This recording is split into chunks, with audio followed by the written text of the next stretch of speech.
El siguiente tema a considerar es el equilibrio de cuerpos rígidos. Básicamente este es un tema muy importante para introducir a la carrera de Ingeniería Civil, aunque vamos a ver las cosas más sencillas, pero es muy importante como introducción. ¿Qué vamos a entender por equilibrio? Bueno, tú te puedes imaginar esta regla. Si este es un punto O cualesquiera aquí en mi dedo, si te das cuenta, ella la suelto acá, yo la tengo acá sujeta, pero si la suelto, rota. Bueno, entonces, si rota, obviamente no está en equilibrio. ¿Pero qué es equilibrio?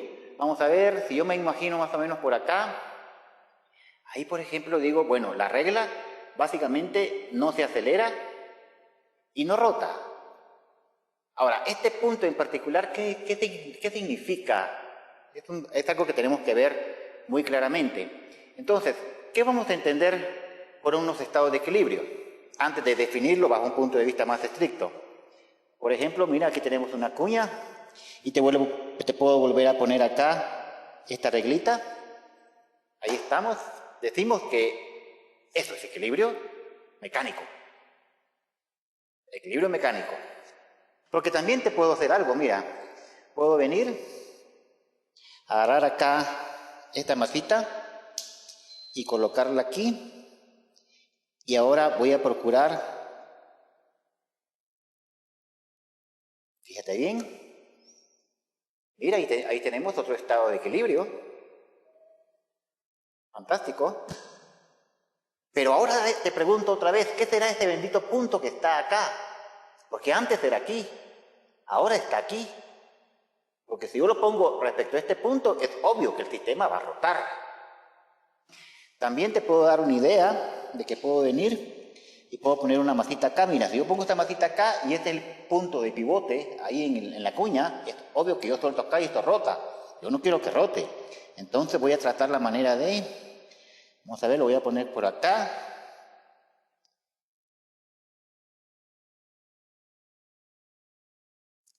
Ahí se me quiere ir un poquito. Ahí se me quiere ir un poquito para el otro lado. Vamos a ver. Vamos a ver por acá. Se me está inclinando. Un poquito para acá. Ahí, mira, ahí lo tengo. O sea que yo lo que no quiero es que se mueva. Así en pocas palabras. O sea que, bajo el punto de vista de la mecánica, sería que no acelere, o que no tenga una aceleración lineal, por otras palabras, o que no tenga una aceleración angular. Eso sería básicamente un estado de equilibrio. Ahora te puedo presentar otro ejemplo que vamos a ver en clase. Mira esto, por ejemplo, tenemos una barrita acá, sencilla. Y entonces tengo esta barra acá y la puedo... vamos a ver, ¿dónde la puedo colocar? Mira ahí quedó en un estado de equilibrio. Pero ¿estará a punto de rotar? Y rotó, mira. Entonces, yo podría preguntarte, ¿dónde está a punto de que esto se mueva? Entonces yo lo puedo mover acá, lo puedo mover acá así, y puedo encontrar diferentes puntos de equilibrio, pero yo necesito, en los problemas que vamos a trabajar, yo necesito aquel punto donde este extremo acá abajo esté a punto de moverse, ¿ya? Entonces, cuando esté a punto de moverse, ahí puedo yo aplicar la fuerza de fricción estática como igual al coeficiente por la normal. Entonces, ahí tenemos, mira, otro problema, el estudio de equilibrio, donde te puedo preguntar cuál debe ser la fuerza de fricción para que esto se mantenga en equilibrio, y también te puedo preguntar cuál es la tensión de la cuerda. Y ahí está, no se mueve. Podríamos decir que no hay aceleración lineal ni angular. También te puedo mostrar esto. Fíjate bien ahí. Voy a poner aquí. Aquí tengo un disco, un simple disco que está unida a esta cuerda que está pasando, que está aquí arriba. Y entonces te pongo acá. Bueno, ahí está en un pequeño estado de oscilación, pero ya va a llegar a un estado de reposo. Cuando llegue a tu estado de reposo diremos que está en equilibrio. Acá habrá una fuerza normal que le ejerce la varilla al disco, aquí está el peso, aquí está la tensión, pero yo veo que el disco no se acelera y no rota. Por lo tanto, puedo decir que está en un equilibrio mecánico. Por ejemplo, también me puedo imaginar algo así. Imagínate esto, por ejemplo, lo voy a poner acá. Agarro esta cuerda, la paso por aquí, inclino un poquito y ahora le pongo esta masita. Mira, por ejemplo, ahí el sistema está en equilibrio. Te puedo preguntar, por ejemplo, cuáles son las fuerzas que está experimentando aquí en el pivote, cuál es la tensión de esta cuerda, por ejemplo, ¿sí? Entonces ahí tenemos otro problema que haremos más adelante. También, vamos a ver, se me puede ocurrir esto, fíjate. Ahora voy a quitar esta cuerda, voy a poner una más corta. Ahora quiero sujetar, hacer de cuenta que esta forma parte de una pared. La vamos a poner aquí así. Y entonces voy a colocar esto acá. Ahora que coloco esto ahí, voy a procurar que esto quede de manera horizontal por condición del problema. Quede horizontal. Y le coloco ahora esta masita. Ahí tenemos, por ejemplo, otro problema de equilibrio, donde te puedo preguntar cuál es la tensión de la cuerda, ya cuál es la fuerza en X y en Y en la articulación, o donde está pivoteado. Ahí tenemos, por ejemplo, ciertos problemas de equilibrio. Ahora, ¿qué vamos a entender por equilibrio entonces? No va a ser simplemente equilibrio la palabra, va a ser equilibrio mecánico. ¿Por qué? Porque la palabra equilibrio es amplia. Ahora, vamos a ver. Vamos a estudiar lo que es el equilibrio mecánico.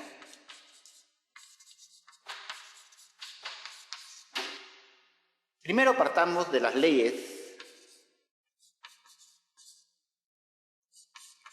de movimiento. En las leyes de movimiento, ¿qué tenemos? Que la suma de todas las fuerzas que experimenta un sistema es igual a la masa del sistema por su aceleración del centro de masa. Por ejemplo. O la suma de todos los torques respecto a un punto O es igual al momento de inercia respecto a este punto O por la aceleración angular del sistema. Entonces, estas son las leyes de movimiento, son sumamente importantes. Como les digo, aquí hay libros escritos solamente de esto y de esto, porque esto me da la causa de la aceleración lineal, que es la suma de fuerza neta, y esto me da la causa de una aceleración angular, que es un torque neto. Ahora, yo lo que requiero en el equilibrio mecánico, en esta parte que está acá, si la aceleración del centro de masa del sistema es igual a 0, esto implica que la suma de todas las fuerzas que está experimentando el sistema tiene que ser 0. Ahora, si la aceleración angular del sistema también es 0, esto implica que la suma de todos los torques respecto a un punto O tienen que ser 0. Y esto que está acá es lo que vamos a entender por equilibrio mecánico. Es muy importante. Ahora, fíjate bien, hay una parte interesante porque, por ejemplo, la aceleración del centro de masa no es más que la razón de cambio de la velocidad del centro de masa del sistema en la unidad de tiempo. Pero si esto es 0, entonces te puede caer en la primera ley de Newton, porque diríamos que la velocidad del centro de masa o es una constante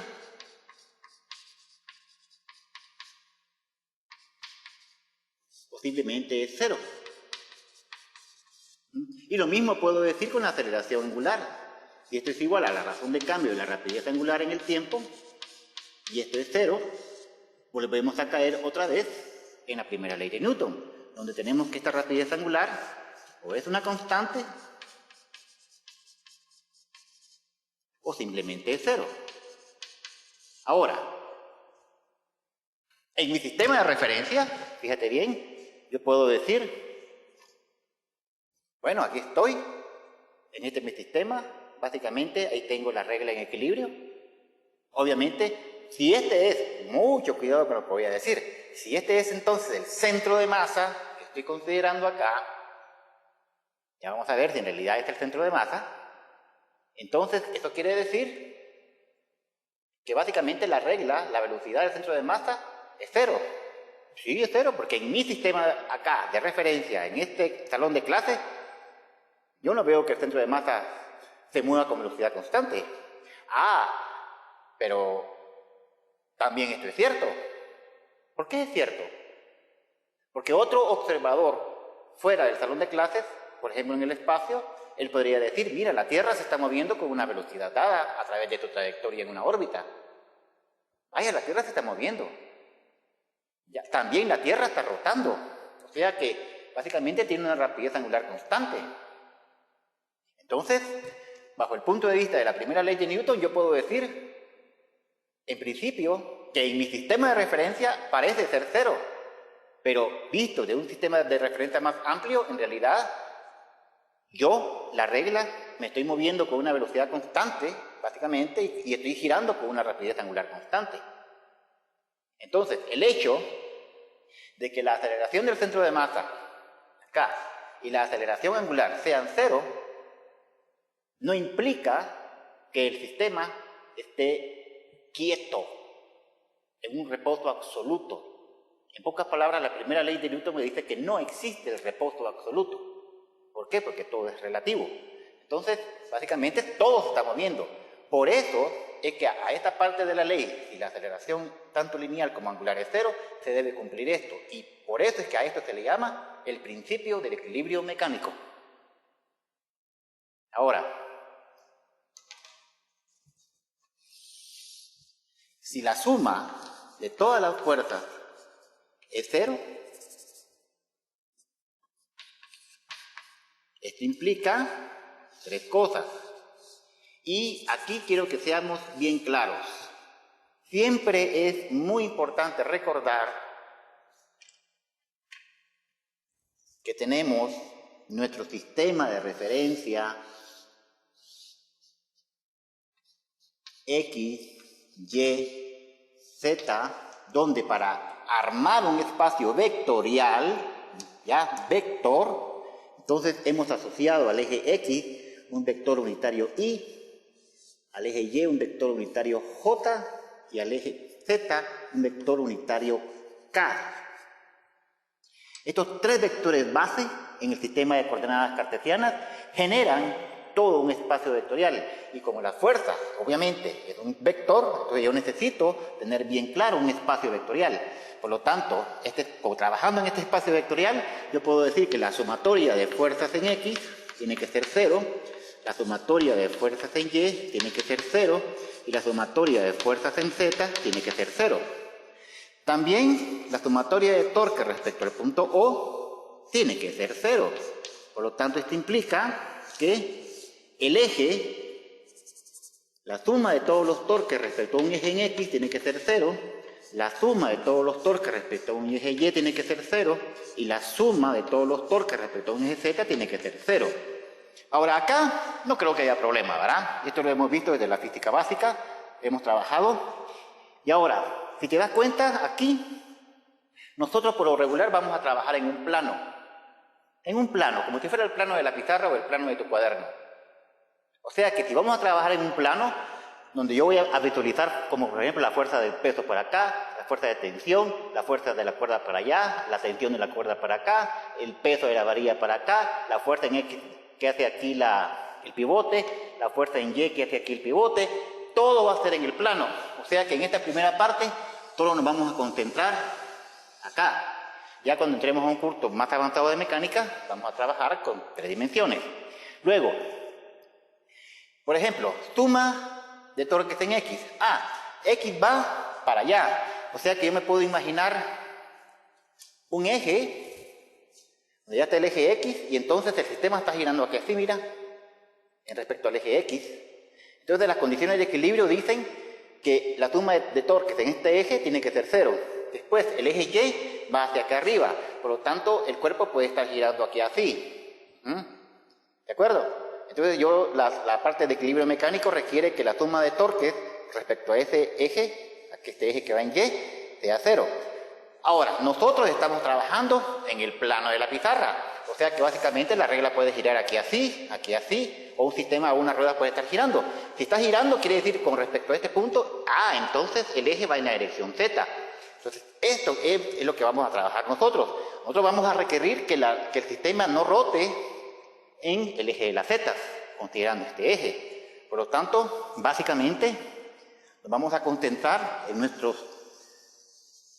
esta parte del curso solamente en el plano de fuerzas y en un eje particular de rotación, que va a ser el eje Z. Ahora, te hago una primera pregunta. Fíjate que en la mecánica clásica todos los objetos están considerados como si estuvieran compuestos de un montón de partículas. No especialmente estamos hablando de átomos, sino de partículas. Esta es la idea conceptual. Entonces, yo puedo considerar a esta regla conformada por un montón de puntitos, pero resulta ser que cada puntito tiene una masita m, aunque pequeña, pero la tiene. Entonces puedo considerar un montón de masitas m que conforman a esta regla. Pero cada una de esas masitas está experimentando la ley de atracción de la Tierra. O sea, está experimentando una fuerza de peso. Entonces te pregunto, ¿dónde está la fuerza neta que actúa debido a la Tierra en esta regla? ¿Cómo es? ¿Por dónde pasa? Esta es la pregunta fundamental. Entonces, yo me puedo imaginar esto, mira. Tengo esta regla. La voy a poner aquí así. Y me voy a imaginar que está compuesta de, ahí sí que, una cantidad grande, tan grande como tú quieras, de partículas que las estoy dibujando simplemente así para no llenar tanto de puntos. Imagínate que todo esto está lleno de puntos aquí así, ¿verdad? Pero nada más estoy estimulando estos puntitos ahí. Cada uno de estos puntitos tendrá una masa M1, este tendrá una masa M2, y etcétera, etcétera, etcétera. Este tendrá una masa M sub I, etcétera, etcétera, etcétera, hasta llegar al último puntito en que yo pueda considerar una masa M sub N, ¿ya? Así es como lo considera la mecánica clásica. Y entonces yo podría decirte, mira, fíjate que la masa 1 está experimentando una acción de la gravedad acá, esta masa 2 también está experimentando una acción de la gravedad acá, y así me voy con todas las demás y digo, mira, esta también está experimentando una gravedad acá, y etcétera, etcétera, etcétera, hasta llegar a la última que está experimentando una gravedad acá. Ahora, vamos a siempre considerar que estamos cercanos a la superficie de la Tierra. El estar cercanos a la superficie de la Tierra va a implicar que la gravedad, básicamente la vamos a considerar como un tamaño de 9.8 en dirección menos j unidades metros sobre segundo cuadrado. Esta es la idea central en este tema de equilibrio de cuerpos rígidos en la física 1. Entonces seguimos así, con una gravedad constante cercanos a la superficie de la Tierra. Entonces, si básicamente es constante, yo puedo decir que la fuerza debido a la gravedad que está experimentando la regla va a ser igual a m1 por g más m2 por g más, y así me voy hasta la enésima partícula, o la iésima partícula en este caso, hasta más llegar hasta la última partícula. Ahora, resulta ser que la g es una constante, por lo tanto, la fuerza de la gravedad la puedo escribir de esta manera: m1 más m2 más, etcétera, etcétera, la masa m sub i más, etcétera, etcétera, la masa m sub n, hasta llegar hasta la última masita, y todo por la gravedad. Pero puedo escribir que la masa m1 más la masa m2 más, etcétera, etcétera, la masa m sub i más, etcétera, etcétera, la masa m sub n, no es más que la suma de todas estas masas, desde i igual a 1 hasta n, y a eso le voy a llamar la masa total de la regla. Entonces yo puedo venir, agarrar una balanza, la regla ahí, y ver cuándo mide su masa. O sea que esta sería la masa total. Por lo tanto, yo te puedo escribir que la fuerza que experimenta debido a la gravedad es igual a la masa total de la regla por la gravedad. Así de simple. Entonces, básicamente, todo este conjunto de partículas que te acabo de decir, todas ellas conforman a la masa total del cuerpo, y G, que es la aceleración de la gravedad debido a la Tierra. Entonces ahí tenemos el peso de la regla, a ver cuánto pesa. Es obvio que si yo la suelto, ya hay un movimiento de aceleración. Ahora la pregunta es, ¿por dónde pasa esa fuerza? O sea, yo te estoy poniendo aquí la regla, y aquí te estoy dibujando la fuerza 1, la fuerza 2, la fuerza yésima, la fuerza enésima, y te puedo dibujar todas estas fuerzas, pero lo que yo te quiero preguntar es la fuerza neta, porque esta es la mera fuerza. Entonces, yo sé que va en la dirección del vector G. El vector G va en la dirección menos J. Entonces, no va así, tiene que ir así. Porque esta no iría en dirección menos J, esta tendría una componente en menos J y una componente acá, cosa que no es correcto. Entonces, esta fuerza tendría que ir así. Pero la pregunta es, ¿por dónde pasa? ¿Por aquí? ¿Por aquí? ¿Por aquí? ¿Por aquí? ¿Por aquí? ¿Por dónde pasa? Entonces, me hago la siguiente observación.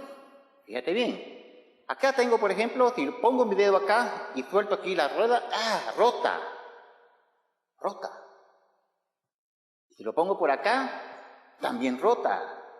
Pero entonces voy a tratar de buscar un punto donde casi no rote.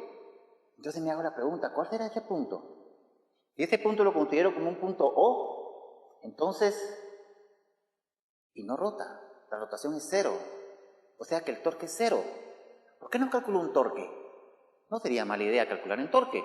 Entonces podría decir, por ejemplo, fíjate, me voy a imaginar un punto O cualesquiera y ahora existe la regla. Por ejemplo, ¿qué te diría? Voy a imaginarme acá, por aquí, para no hacerlo tan difícil, ¿no? Punto O, como lo estoy poniendo así con mi dedo. Y entonces puedo imaginarme que respecto a este punto O hay una masa m sub i acá cualesquiera. Aquí va a haber un radio r sub i y aquí va a estar la acción del peso m sub i g. Y entonces obviamente va a haber un torque r cruz peso. Entonces yo observo que hay un punto en especial donde no gira. ¿Cuál será ese punto en especial? Porque en este momento el torque ahí tiene que ser 0. Por lo tanto, digo, la suma de todos los torques respecto al punto O va a ser igual. Entonces tú dirías R1, producto cruz, M1G, más R2, cruz, M2G, más, y así me voy, R sub I, cruz, M sub I, G, más, y así me voy hasta la enésima partícula, R sub N, producto cruz, M sub N, G. Muy bien, ahí tenemos entonces el torque neto que está experimentando todas estas partículas que están ahí respecto a un punto O cualesquiera. Ahora, fíjate bien, esta masita que está acá es un número. Voy a hacer algo, voy a pasar esta masita a multiplicar al radiovector. Entonces puedo escribirlo así. La suma de todos los torques respecto a un punto O va a ser igual a M sub 1 por R sub 1, producto cruz G, más, y ahora voy a poner acá, M sub 2 por R2, producto cruz G, más, etcétera, etcétera, igual hago con la masa M sub I, R sub I, producto cruz G, más, hasta llegar a la enésima partícula, o sea, M sub N, R sub N, producto cruz G. Muy bien. Ahora, si te das cuenta, G es una constante. Entonces puedo ponerlo así. La suma de todos los torques respecto al punto O viene siendo igual a M sub 1, R sub 1, más M sub 2, R sub 2, más, etcétera, etcétera, etcétera, M sub I, R sub I, más, etcétera, etcétera, etcétera, M sub N, R sub N, todo por producto cruz G. Pero si te das cuenta, acá lo que yo tengo es igual a decir la suma de M sub I, R sub I, desde I igual a 1 hasta la enésima, producto cruz G. Ahora me recuerdo de algo. Me recuerdo, por ejemplo, que la masa total de un sistema por el vector posición del centro de masa de ese sistema tiene que ser igual a la suma desde i igual a 1 hasta la enésima partícula de m sub i, r sub i. Y esto que está acá es la definición del centro de masa. Por lo tanto, esta porción que está acá es esta que está aquí. Y entonces puedo decir que la suma de todos los torques vistos desde O no es más que, en vez de poner esto, pongo esto, que sería la masa total, y la voy a llamar M, por la posición del centro de masa, producto cruz G. Pero esto que está acá, la suma de todos los torques respecto a este punto O. Ahora bien, esta M la puedo pasar ahora a multiplicar aquí con G, y me quedaría R centro de masa, producto cruz, mg. Pero esta mg que está acá es precisamente la mg que hemos puesto aquí. Y entonces puedo decirte que la suma de todos los torques respecto al punto O tiene que ser igual a la posición del centro de masa, producto cruz, la fuerza debido a la Tierra, o sea, al campo gravitacional. Y entonces, quiere decir que si vuelvo a hacer la prueba, acá por ejemplo, este punto ahí, en ese punto en particular, no rota. Entonces, esto tiene que ser 0. Y si esto tiene que ser 0, como la fuerza gravitacional no es 0, entonces, ¿dónde me estoy colocando? ¿Dónde está ese punto O? ¿En dónde? ¿Dónde está mi 0, 0? ¿En el centro de masa? Ahí me estoy ubicando en el centro de masa. O sea, que la fuerza, y está la regla, habrá un puntito que es el centro de masa y esa fuerza está pasando por el centro de masa. La fuerza debido a la gravedad. Entonces, concluimos en el sentido general. ¿Ya? Si yo tengo esta planchita que está acá de madera, por ejemplo, y que digo, ¿dónde está la fuerza que ejerce la Tierra? Si esta la podemos aquí colgando así con una pita acá y una pita acá, o dos cuerdas aquí, y está como un letrero ahí. ¿Dónde está la fuerza de la gravedad? ¿Por dónde pasa la fuerza de la gravedad? Entonces tú dirías, si la densidad es uniforme, o sea que la densidad de masa es una constante, toda está distribuida uniformemente, entonces tú pondrías acá, irías acá así, harías una recta por acá, luego harías una recta por acá, y por la mitad harías otra recta si quieres, y donde se intersectan todas esas rectas sería el centro geométrico. Y entonces tú dirías que en el centro geométrico, o sea, en el centro de masa, ahí está actuando la fuerza del peso. Esa es la conclusión a la que llegamos. Entonces, ¿por dónde pasa la fuerza debido a la gravedad? ¿Por un cuerpo rígido? Se le puede llamar en su centroide. Pero si la gravedad es una constante, el centroide se confunde con el centro de masa. O con el centro geométrico del objeto si y solo si la masa es uniformemente distribuida.